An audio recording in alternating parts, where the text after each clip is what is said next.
Bismillahirrahmanirrahim. Assalamualaikum warahmatullahi wabarakatuh. Waalaikumsalam warahmatullahi wabarakatuh. Alhamdulillah wassalatu wassalamu ala Rasulillah. Amma ba'd. Hadirin yang dimuliakan oleh Allah Subhanahu wa taala. Alhamdulillah atas nikmat hidayah yang Allah berikan kepada kita semua sehingga kita termasuk hamba-hambanya yang memiliki keinginan, yang mampu untuk melangkahkan kaki demi belajar, demi memahami wahyu yang Allah SWT turunkan kepada junjungan kita Nabi Muhammad SAW.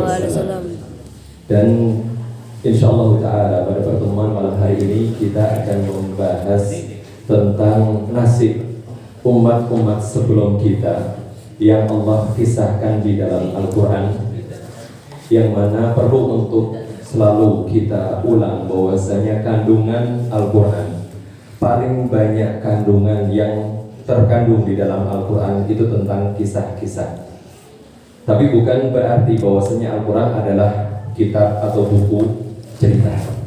Al-Quran menceritakan kisah-kisah yang mana kisah tersebut itu penuh dengan pelajaran, penuh dengan pesan-pesan agar setiap manusia yang membacanya dan mempelajarinya termasuk orang-orang yang mengetahui cara hidup dengan cara yang Allah ridhoi di kehidupan dunia ini. Maka dari itu seseorang tidak ada yang pernah bereinkarnasi, tidak ada yang pernah hidup di dunia ini dua kali atau lebih daripada itu. Maka dari itu setiap orang membutuhkan petunjuk, membutuhkan arahan agar setiap orang tahu bagaimana menjalani kehidupan di dunia ini dengan cara yang baik sehingga bisa menghantarkan pelakunya kepada kebahagiaan di dunia dan di kehidupan setelah dunia ini, yaitu di akhirat. Dan Al-Quran mengandung pesan-pesan itu semuanya. Maka dari itu pentingnya bagi kita untuk mempelajari kisah-kisah yang terkandung di dalam Al-Quran, terkhusus umat-umat sebelum kita, yang mana perlu untuk kita ketahui bahwasanya umat-umat sebelum kita itu ada dua macam yang diceritakan di dalam Al-Quran, yaitu umat yang diadab dan umat yang justru mereka itu mendapatkan hidayah dari Allah SWT. Maka dari itu secara umum yang namanya oknum terbaik, atau jikalau kita membahasakan di bahasa cerita, tokoh protagonis, tokoh baiknya itu selalu para nabi dan rasul, selalu para nabi dan rasul. Kemudian tokoh-tokoh antagonis, tokoh-tokoh yang melawan para nabi itu adalah umatnya. Itu yang kita temukan secara mayoritas, kecuali di beberapa cerita yang insyaallah ta'ala akan kita sampaikan di pertemuan yang akan datang lagi, yaitu diantaranya adalah kisah Dhunnun, nabi yang memiliki julukan Dhunnun, nabi yang dimakan oleh ikan besar, yaitu Nabi Yunus. Nabi Yunus justru malah menjadi salah satu contoh sikap seorang nabi yang kurang baik. Berarti di sini bisa disebut antagonisnya itu nabi, dan justru malah protagonisnya adalah umatnya. Tapi insyaallah ta'ala akan kita detailkan ketika sampai ke ceritanya Nabi Yunus. Dan bukan berarti Nabi Yunus adalah nabi yang buruk, tapi Nabi Yunus adalah salah satu nabi yang mulia, hanya saja melakukan beberapa kesalahan. Al-Qur'an yang perlu untuk kita pertama kali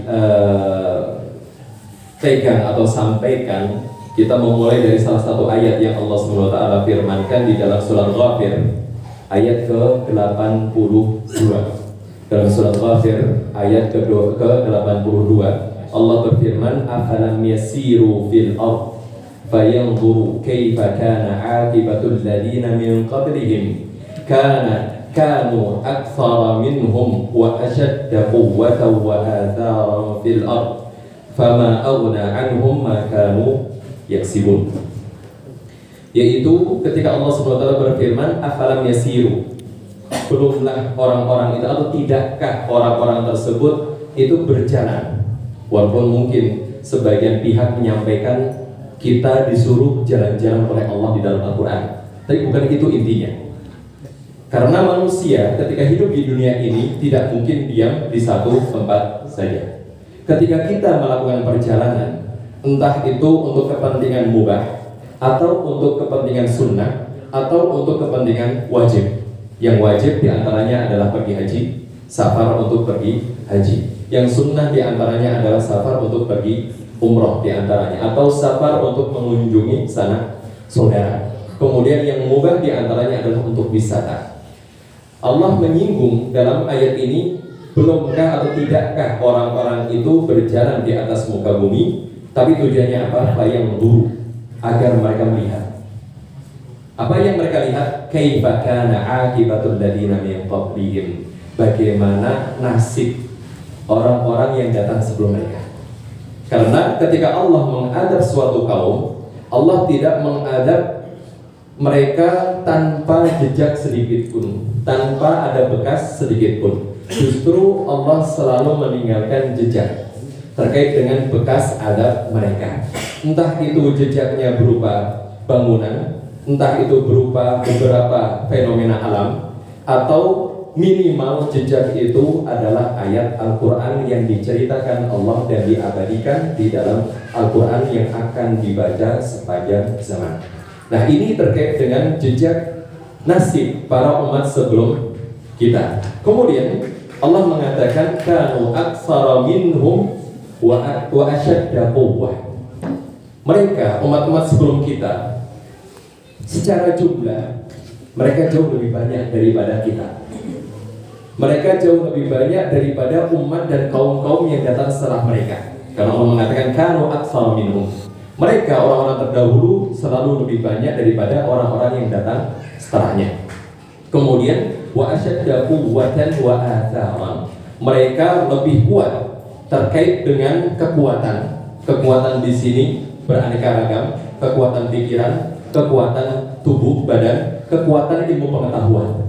Maka dari itu pada pertemuan sebelum ini, di majelis ini juga kita sudah membahas tentang bagaimana peradaban umat sebelum kita, terkhusus umat pada zaman antara Nabi Nuh, sebelum Nabi Nuh dan setelah Nabi Nuh. Mereka adalah umat-umat yang sangat maju di ilmu pengetahuan. Maka dari itu dusta yang mengatakan bahwasanya seluruh umat manusia terdahulu hidup di zaman batu, hidup di zaman terbelakang, yang mana mereka tidak mengenal baca dan tulis, yang mana mereka tidak mengenal teknologi. Mereka hidup di zaman batu, artinya adalah menggunakan batu sebagai alat-alat untuk mereka menjalani kehidupan. Maka pernyataan seperti itu adalah pernyataan yang tidak bisa kita benarkan.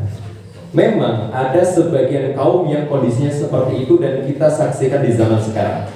Ketika kita pergi ke salah satu pulau yang bernama Pulau Sentinel, dan di situ ada kaum yang bernama kaum Sentinel. Sampai sekarang kaum tersebut tidak tersentuh teknologi sampai sekarang. Dan mereka hidup di tengah-tengah peradaban yang sangat maju, di mana kita sekarang bahkan ketika berbicara saja dengan orang yang jaraknya ribuan kilometer bisa berbicara dalam satu waktu.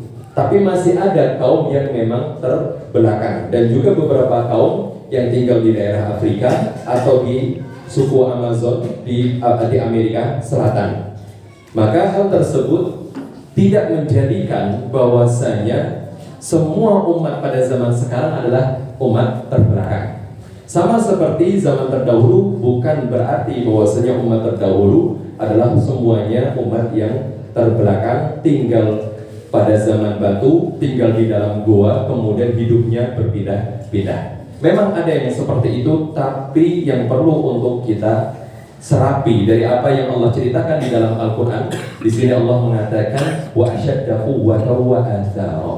Mereka memiliki kekuatan yang jauh lebih kuat daripada orang-orang yang datang setelah mereka, entah itu dari fisik, ilmu pengetahuan, dan juga terkait dengan pemikiran ataupun hal-hal yang mereka butuhkan untuk menjalani kehidupan ini. Wa atharan, yaitu bekas-bekas yang mana mereka itu meninggalkan warisan-warisan peradaban-peradaban yang sangat membingungkan para ilmuwan zaman sekarang.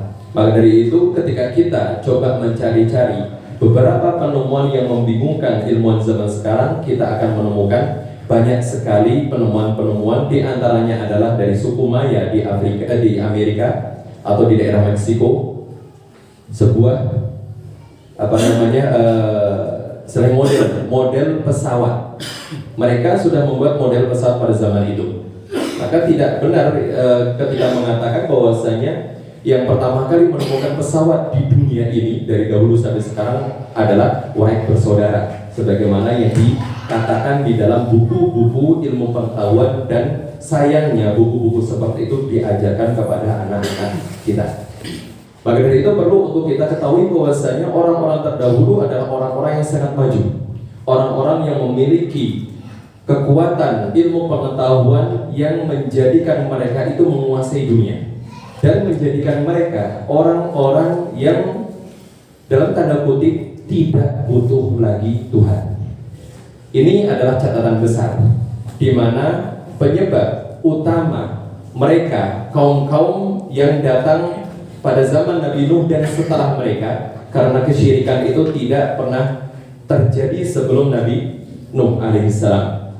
Ketika kesyirikan itu terjadi dan juga umat-umat yang mengikuti setelahnya adalah umat-umat yang mana mereka itu memiliki pengetahuan yang sangat luas dan mereka merasa tidak lagi membutuhkan Tuhan. Tidak lagi membutuhkan Tuhan untuk membantu kehidupan mereka, untuk membantu perekonomian mereka, untuk membantu memperbaiki kondisi kehidupan mereka. Nah, itulah kondisi umat sebelum kita, sehingga mereka adalah orang-orang yang hidup dengan cara semaunya.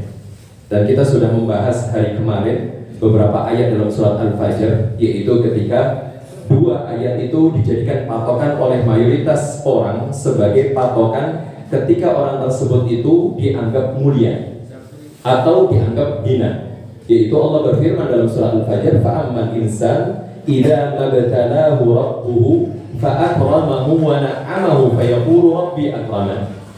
Ketika manusia itu adalah orang-orang yang diberi kemuliaan jabatan, orang-orang yang diberi ujian oleh Allah dengan kemuliaan jabatan, posisi yang tinggi, posisi yang terhormat, entah itu secara nasab atau secara pangkat, dan juga dilimpahkan hartanya.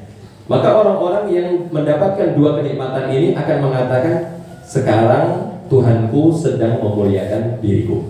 Kemudian ayat selanjutnya, wa amma idza mabtalahu faqadara alaihi rizqah. Tapi ketika manusia itu disempitkan hartanya, disedikitkan rizkinya, maka dia akan mengatakan Rabbi ahana, Tuhanku penciptaku sekarang sedang menghinakan, merendahkan diriku. Tapi di ayat selanjutnya Allah menegaskan kalla, yaitu bukan seperti itu standarnya, sama sekali bukan itu standar manusia bisa dianggap mulia atau dianggap hina. Manusia disebut sebagai manusia yang berhak untuk didengarkan perkataannya atau tidak, bukan itu standarnya. Karena kita temukan pada zaman sekarang, bahkan di sebagian besar negara-negara yang ada di dunia ini, bahwasanya orang-orang yang bisa menjadi pejabat, orang-orang yang bisa menjadi penanggung jawab kemaslahatan umat adalah orang-orang yang memiliki ketenaran atau orang-orang yang memiliki harta. Seakan-akan tidak ada bagian untuk orang-orang yang memiliki ilmu. Yang seharusnya orang-orang yang memiliki ilmu adalah orang-orang yang diposisikan sebagai orang-orang yang harus memikirkan kemaslahatan umat. Karena orang yang memiliki ilmu jelas mereka tidak akan melakukan sebuah perbuatan atau tidak akan memutuskan sebuah keputusan kecuali berdasarkan ilmu. Berbeda dengan orang yang hanya memiliki harta atau memiliki ketenaran, mereka tidak memiliki ilmu, maka mereka akan melakukan apapun yang penting untung bagi mereka. Itulah kondisi umat manusia dari dulu sampai sekarang. Maka dari itu pentingnya untuk kita senantiasa bersyukur kepada Allah SWT bahwasanya kita masih diberikan oleh Allah untuk berada di atas hidayahnya. Maka dari itu di sini kita akan membahas pembahasan yang akan menambah biidznillah ta'ala keimanan kita semuanya. Karena ada 3 ranah yang perlu untuk kita senantiasa pupuk. Ada 3 amalan yang perlu untuk senantiasa kita jaga. Dan amalan yang utama dan yang pertama itu adalah amalan qalbu, amalan batin, amalan yang hanya kita dan Allah SWT yang mengetahui. Seperti iman, percaya, kemudian seperti ikhlas, seperti niat, kemudian seperti rasa malu dan rasa peduli. Maka itu semuanya adalah amalan-amalan qalbu. Atau secara umum para ulama mengatakan bahwasanya akhlak yang mulia itu adalah amalan qalbu, amalan batin. Karena ketika seseorang secara batinnya itu baik, otomatis anggota tubuhnya akan ikut melakukan perbuatan yang baik. Itu adalah amalan yang utama. Maka dari itu kepentingan kita membahas Al-Quran terkhusus di bagian-bagian kisah untuk menambah keimanan kita bahwasanya Allah SWT adalah satu-satunya zat yang berhak untuk kita ibadahi. Kemudian amalan yang kedua itu adalah amalan lisan. Dan kita ketahui bersama amalan lisan adalah perkataan-perkataan yang diucapkan oleh manusia. Juga ada 2 macam, baik dan buruk. Allah berfirman, ma yalfidhu min qawlin illa ladaihi raqibun atid. Yaitu tidaklah suatu kata, kalimat yang diucapkan oleh suatu lisan kecuali kata tersebut pasti dicatat oleh 2 sosok malaikat, yaitu raqib dan atid. Kemudian amal jawarih, amalan anggota tubuh.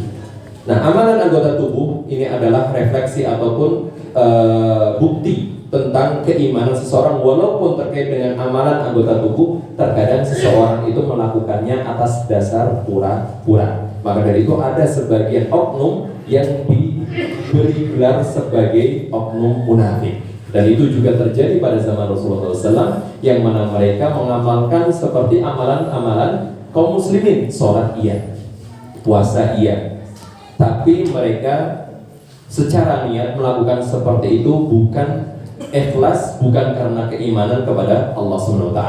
Maka ini adalah 3 amalan yang perlu untuk kita jaga. Sedangkan amalan lisan dan amalan anggota tubuh adalah amalan-amalan yang bisa kita manipulasi, yang bisa kita rubah-rubah atau seseorang itu berpura-pura melakukan. Cuma terkait dengan amalan qalbu, amalan di dalam diri kita, amalan batin, seseorang tidak bisa memanipulasinya, seseorang tidak bisa menipu-nipu terkait dengan amalan batin. Maka terkait dengan amalan batin, ranahnya adalah antara pelaku dengan Allah secara langsung. Maka itu yang perlu untuk kita kedepankan, untuk kita senantiasa pupuk agar 3 hal atau 3 amalan tersebut terjaga dan selalu selaras antara satu dengan yang lainnya. Baik, hal berikutnya yang insya Allah Ta'ala akan kita bahas pada pertemuan hari ini, yaitu terkait dengan awal terjadinya dosa yang paling besar. Dosa terbesar, satu-satunya dosa yang tidak mungkin diampuni oleh Allah SWT. Dan sering kita utarakan bahwasanya dosa ini, jikalau dilakukan sadar atau tanpa sadar, hukumnya sama. Dengan kata lain, tidak ada alasan orang tidak tahu.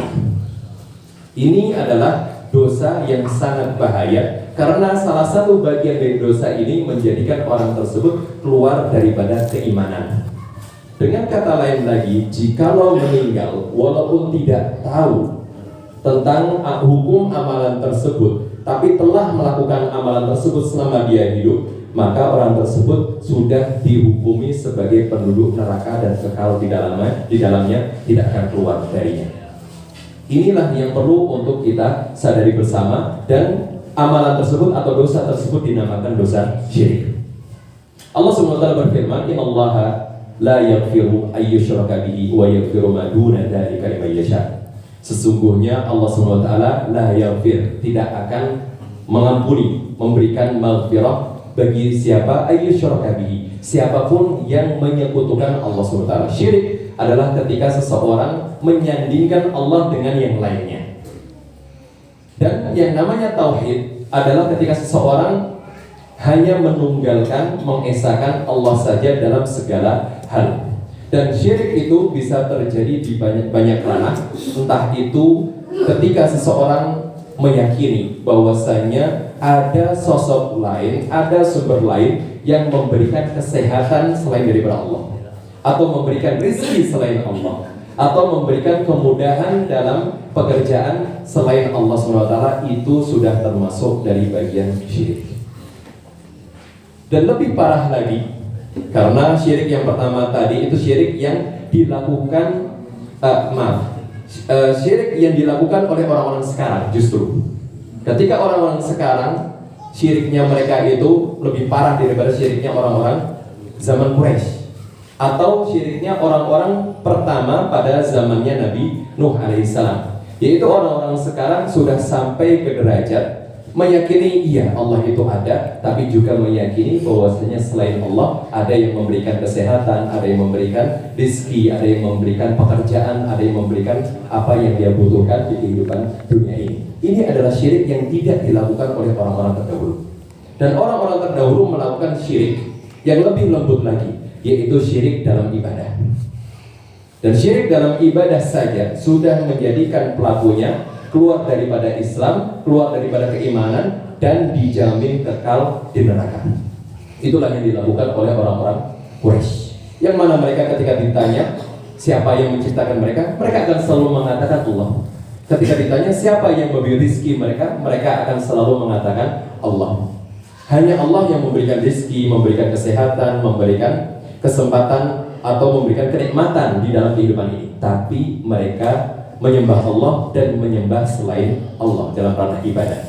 Itu saja sudah cukup menjadikan mereka sebagai orang yang terjamin kekal di neraka. Apalagi orang-orang sekarang yang mana mereka itu meyakini bahwasanya ada selain Allah yang memberikan kesehatan, memberikan kebutuhan manusia untuk menjalani hidup di kehidupan di dunia ini. Maka itu lebih parah lagi.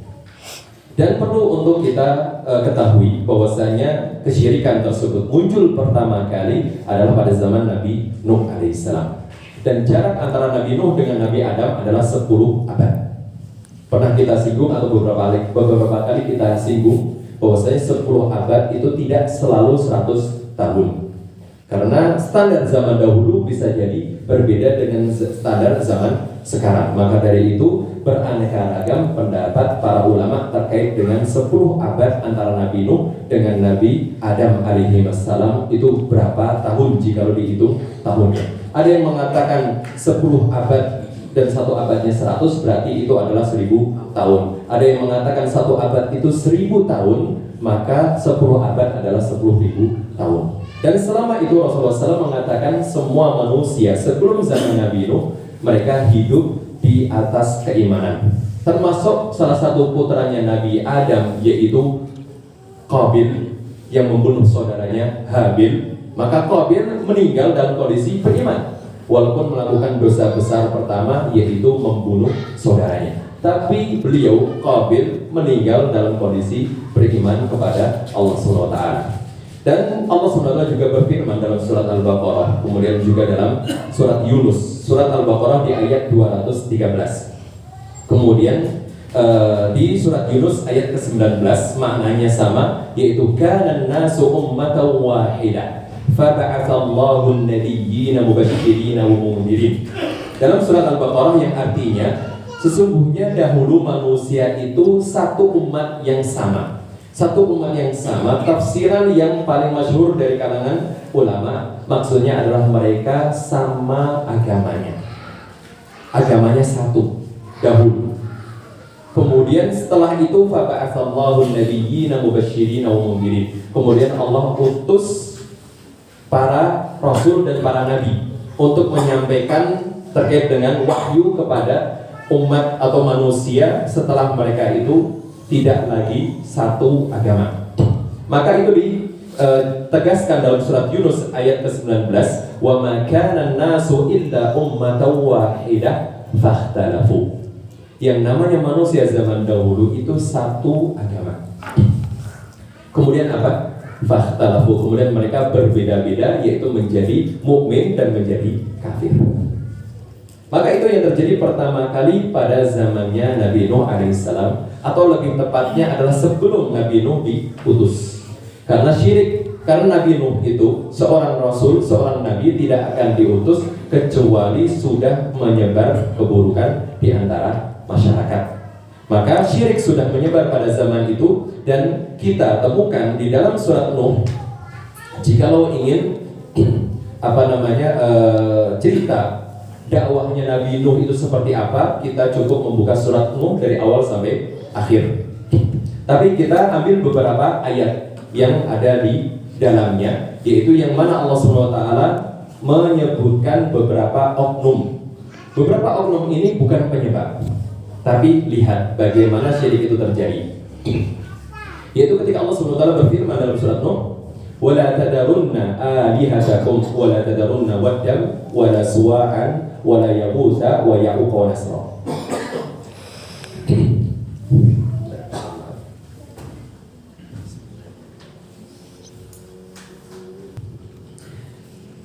Baik, kita lanjutkan. Ada 5 orang, dan 5 orang tersebut adalah orang soleh sebagaimana yang dikatakan oleh Abdullah ibn Abbas. Yaitu yang pertama bernama Wad, Suwa. Yang kedua adalah namanya Suwa. Kemudian ketiga adalah Yabus. Keempat adalah Ya'uq. Dan yang kelima adalah Nasr.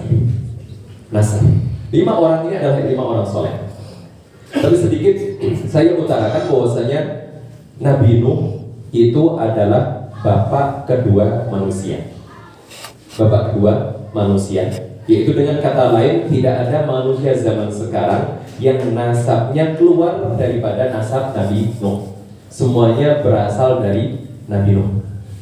Yang sebelumnya Nabi Adam, kemudian pada zaman Nabi Nuh dibinasakan semua, kecuali hanya sebagian sedikit yang mengikuti Nabi Nuh di atas kapal. Kemudian setelah itu manusia kembali banyak, dan beberapa kaum itu nanti juga dibinasakan, yang disebutkan oleh sebagian ulama, karena ini juga ranahnya berbeda pendapat dari kalangan ulama, terkait dengan bapak manusia ketiga, yaitu Nabi Ibrahim alaihissalam. Tapi insya Allah akan sedikit kita singgung terkait dengan kesamaan Nabi Nuh dengan Nabi Ibrahim alaihissalam nanti.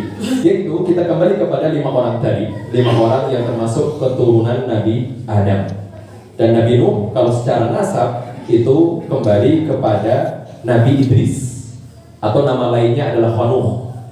Itu nama lainnya. Kemudian Khanuh atau Idris salah satu dari keturunan Nabi Syith, salah satu putra dari Nabi Adam alaihissalam. 5 orang ini adalah 5 orang yang soleh. Tidak disebutkan mereka para nabi, tapi mereka adalah orang-orang soleh sebagaimana yang dikatakan oleh Abdullah ibn Abbas radhiyallahu anhu. Kemudian orang-orang soleh tersebut meninggal. Dan yang menarik di sini adalah apa yang dirincikan oleh Syekhul Islam Ibnu Taimiyah terkait dengan syirik yang pertama kali terjadi pada zaman Nabi Nuh. Yaitu pertama kali syirik itu terjadi ketika umat atau manusia pada zaman itu memuliakan kuburan. Ini adalah awal mula. Maka dari itu 5 orang tersebut adalah 5 orang soleh. Mereka tidak pernah mengajarkan kesyirikan. Mereka adalah orang-orang beriman. Mereka adalah orang-orang soleh. Mereka meninggal, yang mana pengikut mereka itu sangat banyak. Kalau dibilang sekarang, entah itu sebagai seorang ustaz atau seorang kiai atau seorang alim, ini adalah 5 orang.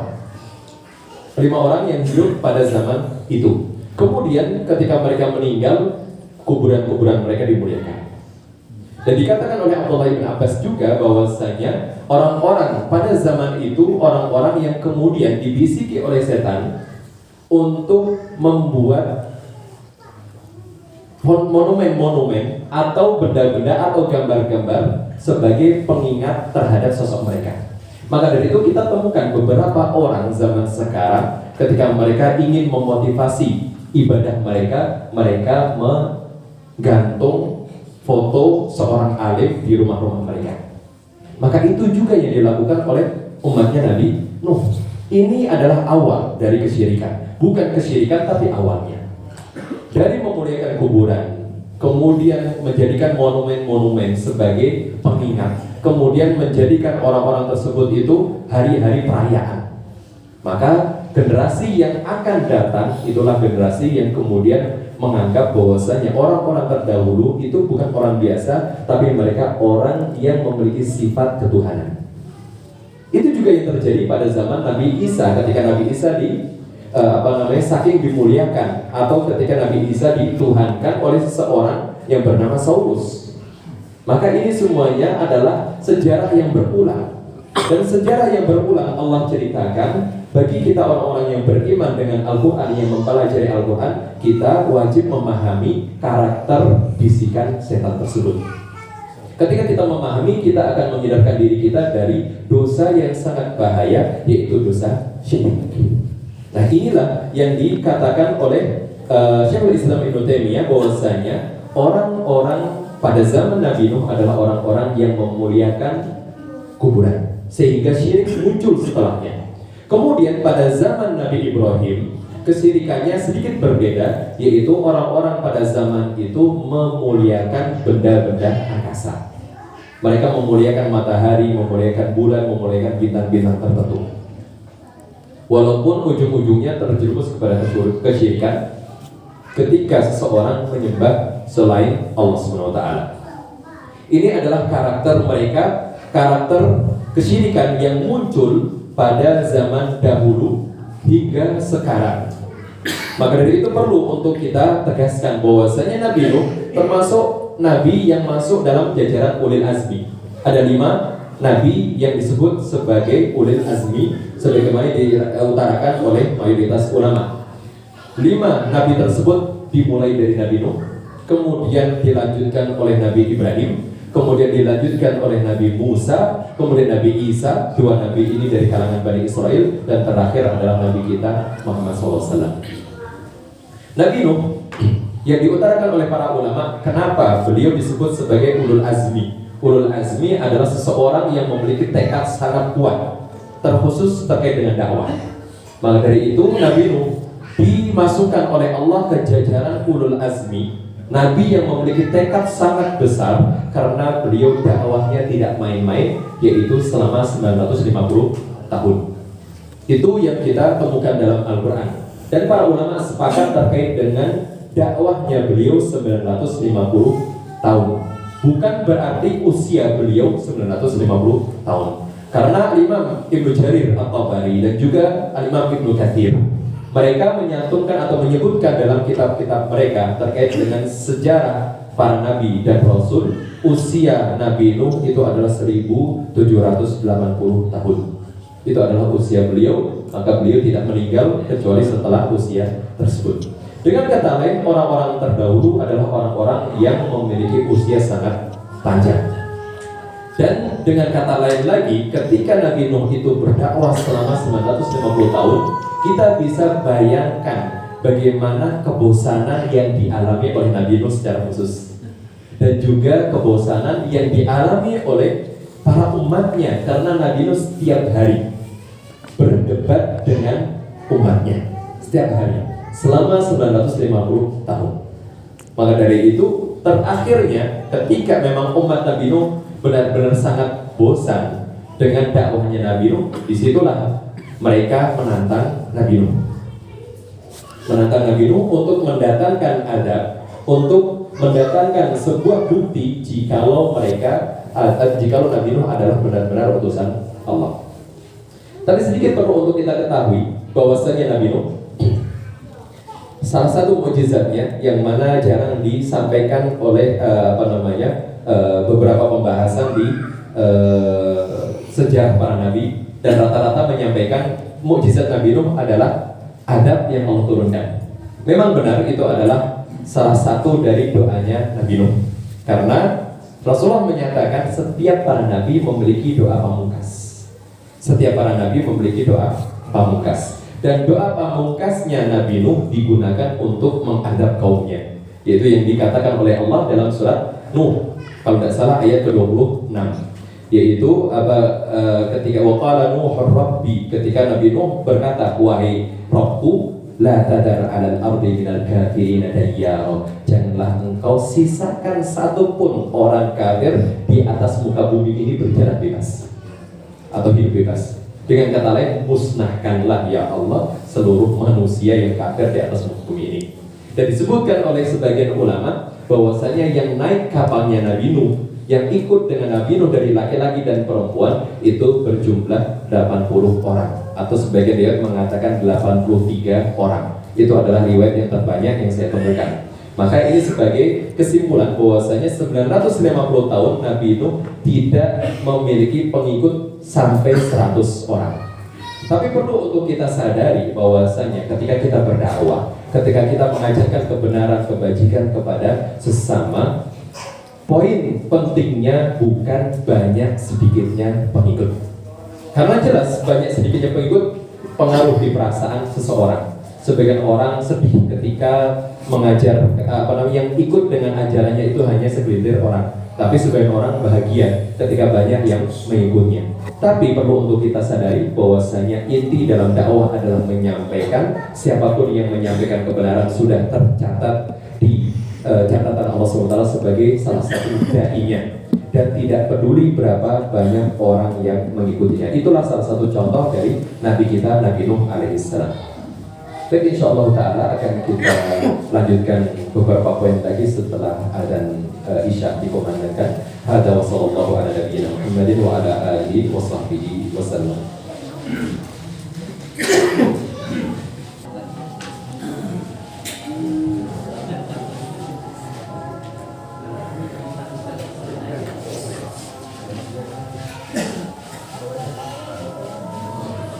Bismillahirrahmanirrahim. Alhamdulillah wassalatu wassalamu ala Rasulillah amma ba'd.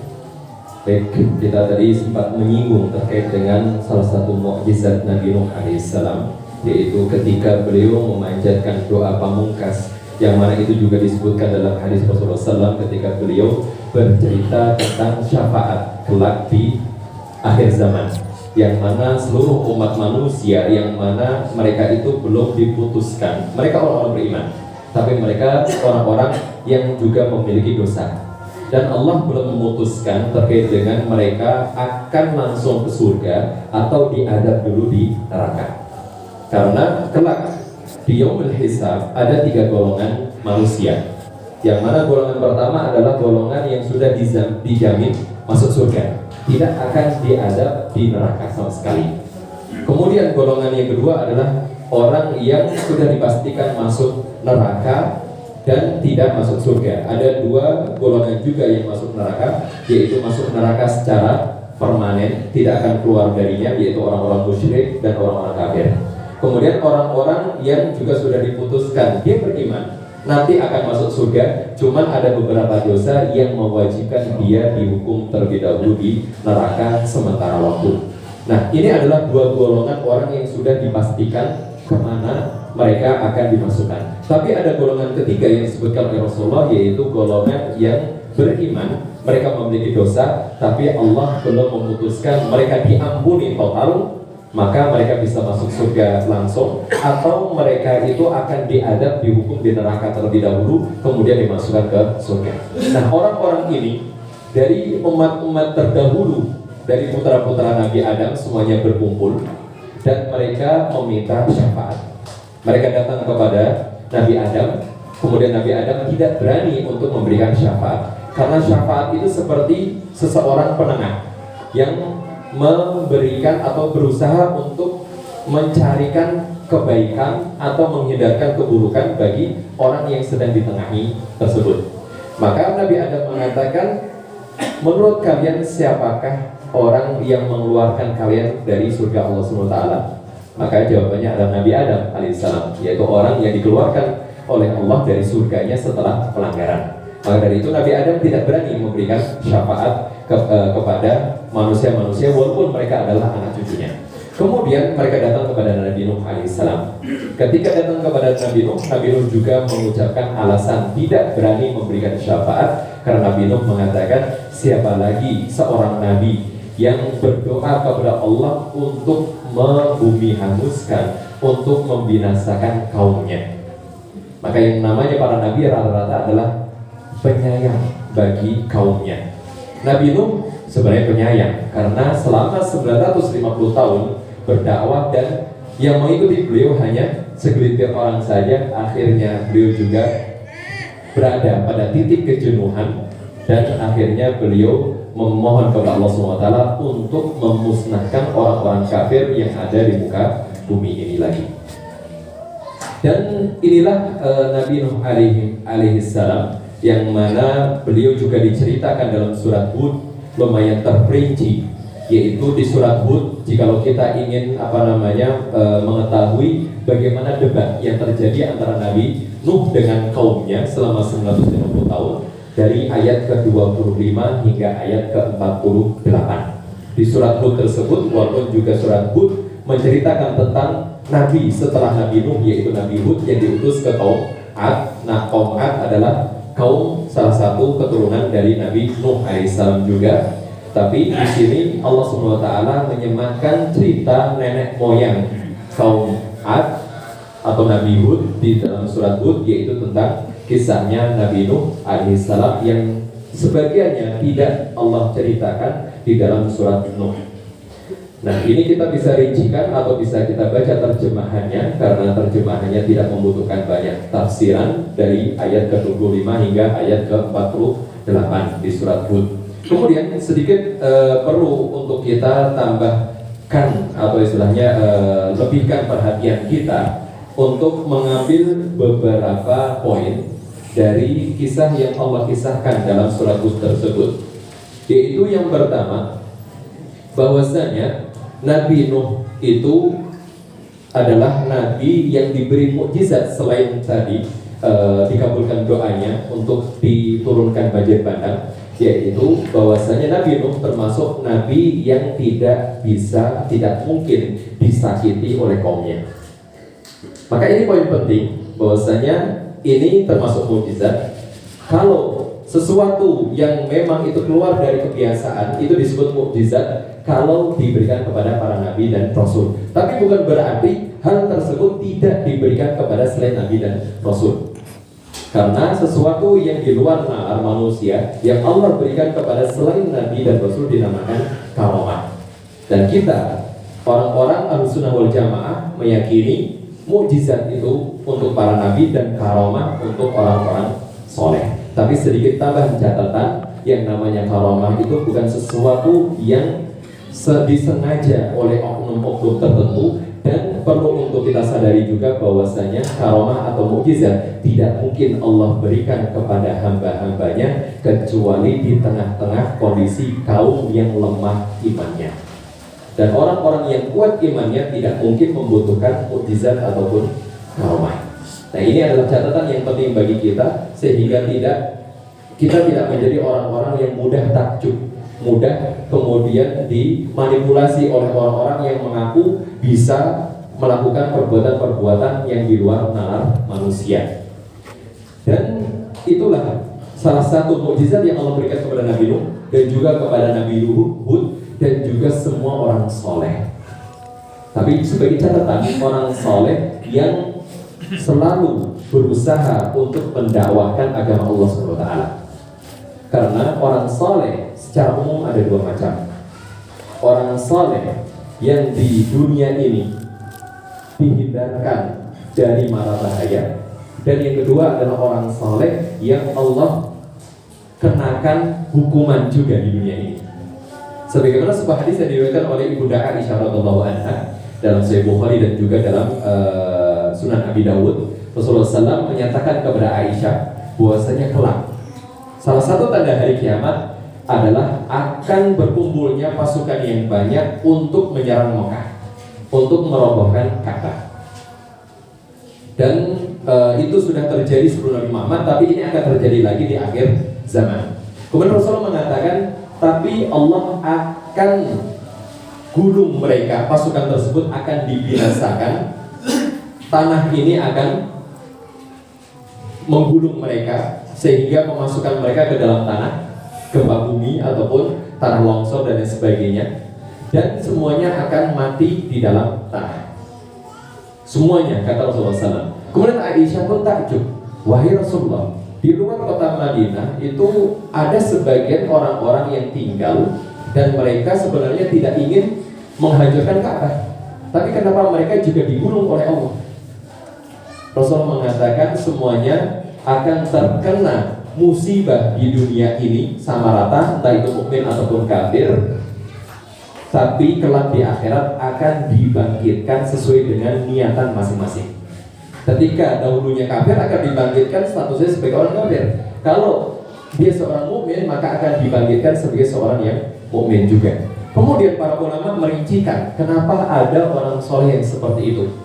Padahal di kondisi yang lain sebagian orang soleh itu adalah tameng bagi sebuah tempat agar Allah tidak menimpakan adab. Maka para ulama merincikan orang soleh ada dua, yaitu orang soleh yang senantiasa mendakwahkan kebaikan, selalu mengingatkan masyarakat, entah itu keluarga terdekat atau masyarakat sekitar. Ketika orang soleh ini selalu berusaha untuk mengingatkan orang-orang sekitar, walaupun satu orang pun tidak ada yang mengikutinya, maka orang soleh ini termasuk orang soleh yang akan Allah hindarkan dari segala mara bahaya di dunia dan di akhirat. Dan dalilnya adalah semua para nabi dan rasul. Nabi Nuh diselamatkan oleh Allah, sehingga Nabi Nuh dengan pengikut yang beriman yang juga berdakwah, mereka semuanya diselamatkan di atas kapal. Kemudian di umat-umat setelahnya, Nabi Ibrahim disuruh keluar, kemudian Nabi Lut juga disuruh keluar dari kaumnya sebelum Allah timpakan azab atas mereka. Tapi orang yang kedua, orang soleh yang kedua adalah orang soleh yang diam saja ketika melihat kemungkaran. Orang soleh yang bahasa sekarang disebut menormalisasi kemungkaran. Ketika melihat ada tetangganya berbuat kemungkaran, diam saja, atau menganggap itu maklum, dimaklumi. Dia adalah orang yang beriman, iya, dan akan diselamatkan oleh Allah dari mara bahaya akhirat, tapi tidak di mara bahaya dunia. Nah, ini sebagai catatan yang perlu untuk kita ketahui. Jikalau ada orang Islam kok ternyata juga dihukum oleh Allah di dunia, yaitu ditimpakan musibah atau kemudian ditimpakan hukuman di dunia ini, karena memang jenisnya seperti itu. Maka dari itu, ketika kita semuanya ingin dihindarkan oleh Allah dari segala jenis mara bahaya apapun itu di dunia dan di akhirat, maka kita memposisikan diri sebagai orang-orang yang seperti para nabi dan rasul. Pekerjaan kita seperti pekerjaan para nabi dan rasul. Siapapun kita, apapun profesi kita, sebanyak apapun harta kita atau kita tidak memiliki harta, ketika kita senantiasa menasihati, mendawahi orang-orang di sekitar kita, minimal keluarga kita, untuk senantiasa melakukan kebajikan dan menghindari dari kemungkaran, maka kita akan dihindarkan oleh Allah dari segala mara bahaya dunia dan akhirat, termasuk penyakit-penyakit juga. Maka dari itu, penyebab utama seseorang diselamatkan dari penyakit-penyakit di dunia ini juga adalah ketika orang tersebut senantiasa berusaha taat kepada Allah dan memerintahkan orang-orang sekitar untuk taat kepada Allah SWT.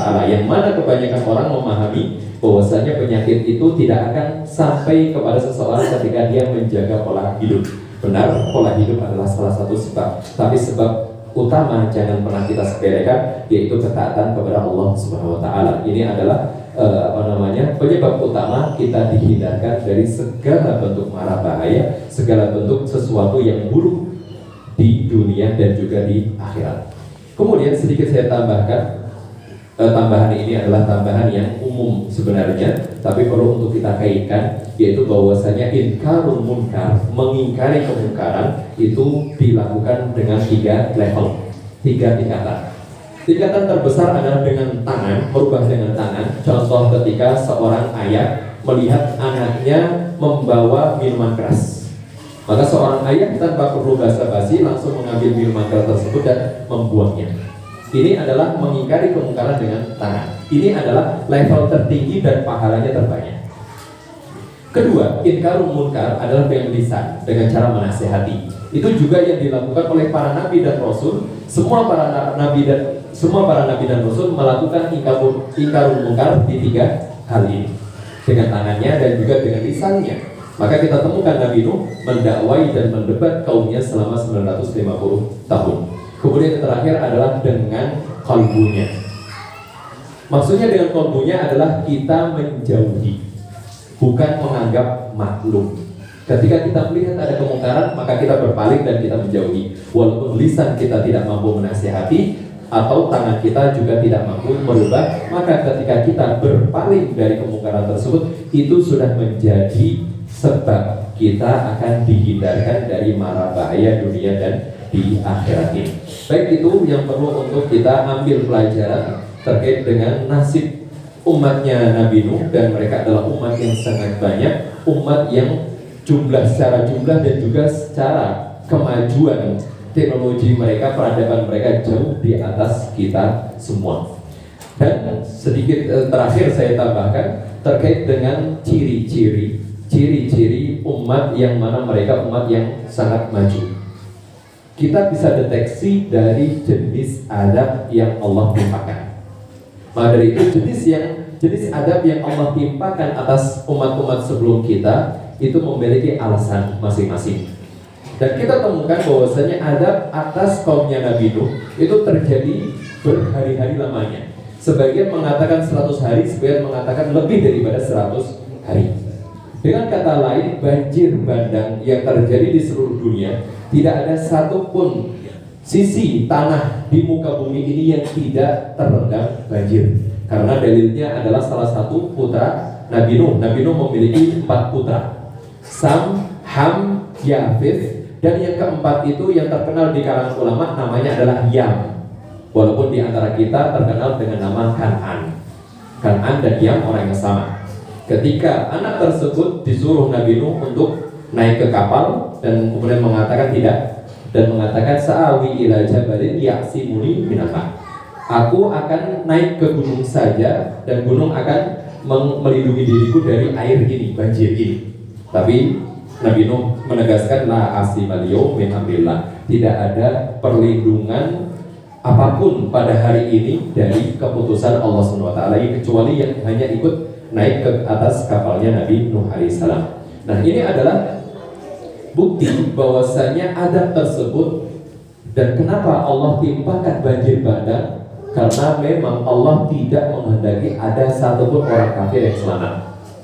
Dan kenapa juga banjir bandang itu lama? Karena untuk memusnahkan seluruh hal-hal yang berkaitan dengan duniawi yang merusak niat mereka di dalam kehidupan ini, sehingga mereka merasa tidak lagi membutuhkan Allah SWT, atau mereka melakukan perbuatan semau mereka.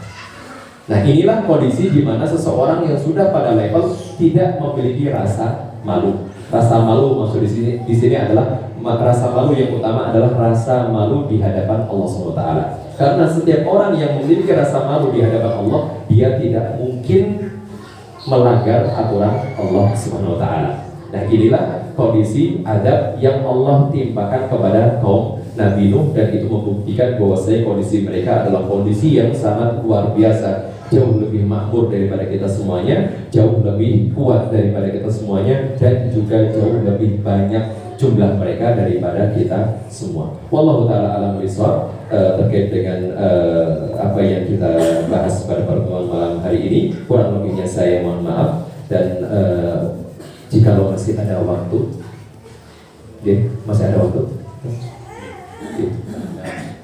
jikalau masih ada waktu, kita bisa buka sesi tanya jawab. Saya persilakan kepada jamaah sekalian untuk bisa mengikuti diskusi pada pertemuan malam hari ini. Assalamualaikum warahmatullahi wabarakatuh.